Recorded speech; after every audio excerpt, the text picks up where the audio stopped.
नमस्कार मित्रों, आज फिर आपके समक्ष उपस्थित है अष्टावक्र गीता से दूसरा श्लोक लेकर। अष्टावक्र उवाच मुक्तिम इच्छसि चेत तात विषयान विषवत त्यज क्षमा आर्जव दया सत्यम पीयूषवत भज।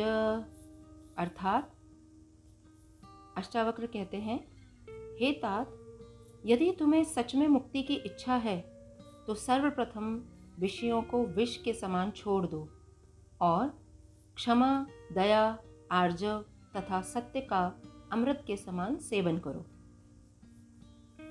पिछले सूत्र में गुरु शिष्य संबंधों की पावनता और विलक्षणता की ओर संकेत किया गया था।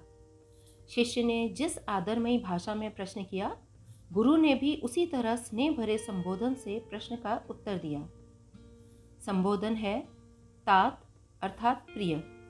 इस शब्द का प्रयोग संस्कृत में आमतौर पर सम्मान में किया जाता है। उम्र में छोटों के लिए इस शब्द का प्रयोग नहीं होता। प्रतीत होता है आयु की वृद्धता की वजह से इस संबोधन का प्रयोग किया गया है। ऐसी मान्यता है कि अष्टावक्र इस संवाद के समय किशोर थे। जैसा कि हमने शुरू में भी कहा, 12 वर्ष की अवस्था। शास्त्र राजा को ईश्वर का रूप मानते हैं।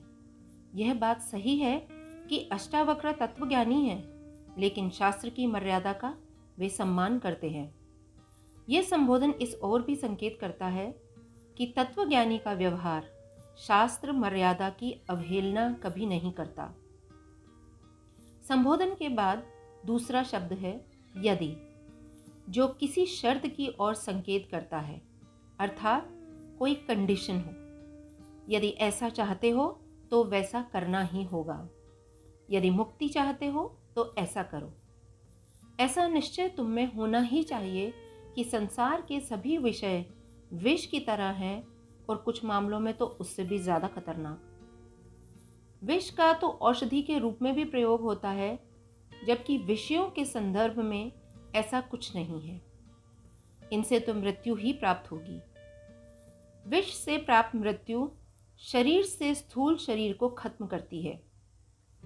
हो सकता है नया शरीर न मिलने से, सुख दुख आदि की अनुभूति से कुछ समय के लिए तुम्हें मुक्ति मिल जाए, लेकिन विषय तो हर पल तुम्हें सालेंगे, जीवन देने का भ्रम देंगे और तुम्हें ऐसा लगेगा कि तुम जी रहे हो, लेकिन पल पल मृत्यु होगी। इसीलिए यदि तुम मुक्ति की इच्छा रखते हो, मुक्ति का साधन जानना चाहते हो, तो विषयों को विष की तरह मानते हुए, ऐसा निश्चय करते हुए उन्हें सदा सदा के लिए छोड़ दो। लेकिन इस बात का ध्यान रखना कि सिर्फ छोड़ने से बात नहीं बनेगी। मात्र निषेध से जीवन की सार्थकता की अनुभूति नहीं होती। उसके लिए कुछ सकारात्मक करना होता है, और वह है कि अमृत की तरह क्षमा, आर्जव, दया, तोष व सत्य का सेवन। इस कथन पर एक और दृष्टि से भी विचार किया जा सकता है कि यहाँ गुरु ने शिष्य को बाएं साधनों का उपदेश दिया है। शिष्य का पहला प्रश्न ज्ञान के बारे में था। गुरुदेव ने उसकी चर्चा नहीं की। उन्होंने अंतरंग साधनों को करने को कहा और कहा कि विषयों के प्रति विषवत ऐसी वृत्ति बनाए। कारण, यदि विषयों के प्रति ऐसी वृत्ति नहीं बनी तो विषय ऊपर से तो छूटे से लगेंगे। ऐसा लगेगा कि त्याग कर दिया, लेकिन अमरता की खोज विषयों में ही निश्चयों द्वारा ही होगी, जबकि असलियत ठीक इसके विपरीत है। इस तरह यह सूत्र अपने में त्याग का रहस्य समेटे हुए है। सूत्र में प्रयुक्त 5 शब्दों पर हम विचार करते हैं, जिन्हें अमृत के समान स्वीकारने की बात महर्षि अष्टावक्र ने की है। क्षमा अर्थात कोई बदले की भावना नहीं। बदला लिया जा सकता है, लेकिन कोई लाभ नहीं होगा। अदला बदला यह एक कभी न खत्म होने वाली प्रक्रिया है। किसी को तो उसे तोड़ना ही होगा। क्षमा के अलावा उसे तोड़ने का दूसरा कोई उपाय नहीं है। जो क्षमा कर रहा है उसमें करुणा का भाव होना चाहिए।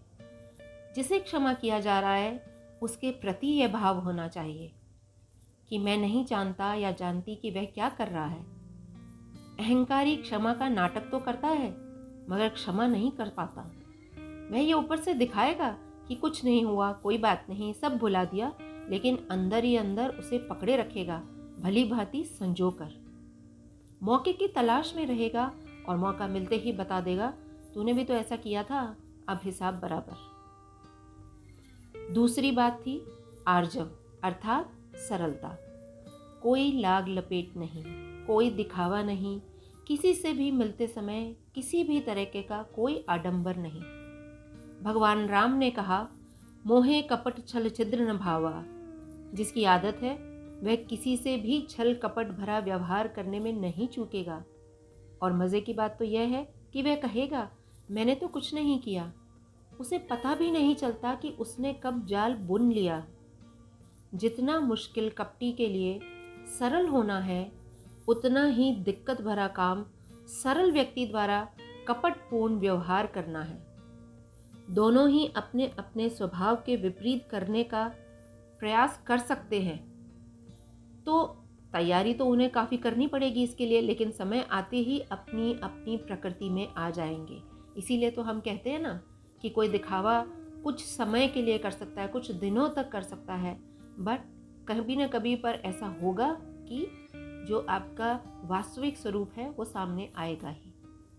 तो सरल को अपनी सरलता के कारण सामने का सब स्पष्ट दिखाई देता है। ऐसा इसलिए क्योंकि सरलता कोई प्रतिक्रिया नहीं है, जबकि पाखंड एक प्रतिक्रिया है।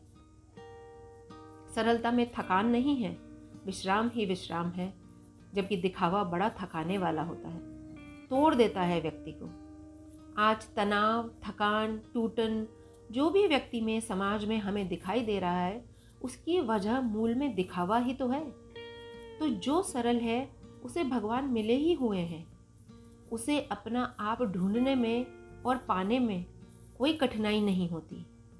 जब तब आदि तो कुटिलता को हटाने का अभ्यास भर है। तीसरा साधन महर्षि अष्टावक्र ने बताया, दया। दूसरे को अपना सा समझने का भाव है दया। जैसे जैसे स्व का भाव बढ़ता जाता है, दया में निखार आने लगता है।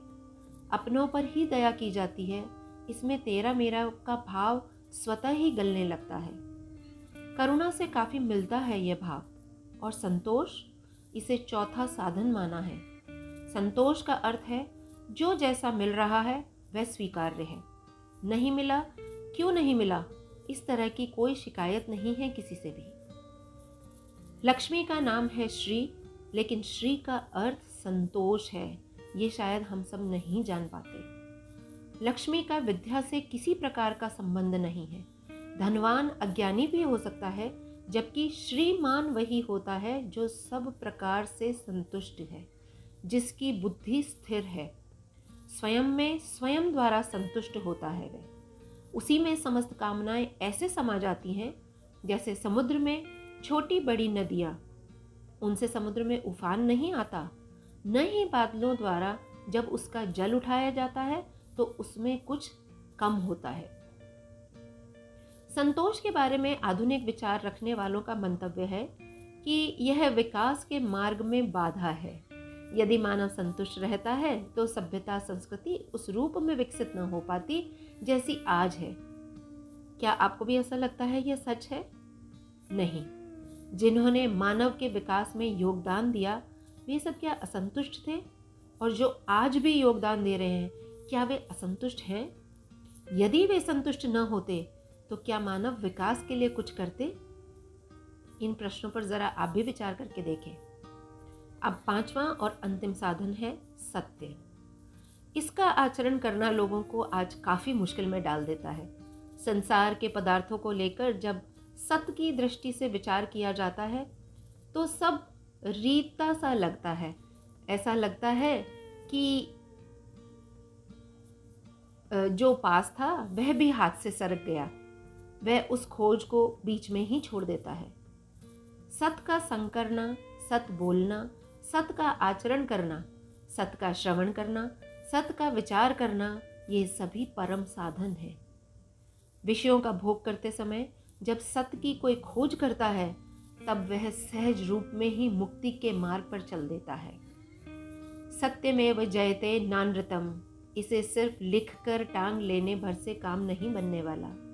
इसका आचरण, इसका हमें सेवन करने की ज़रूरत है। और यह भी सत्य है कि सत्य रूपी लक्ष्य को पाने के लिए ज़रूरी है सत्य को ही साधन रूप में अपनाया जाए, अर्थात साधन भी सत्य ही हो। आज के लिए बस इतना ही। नमस्कार।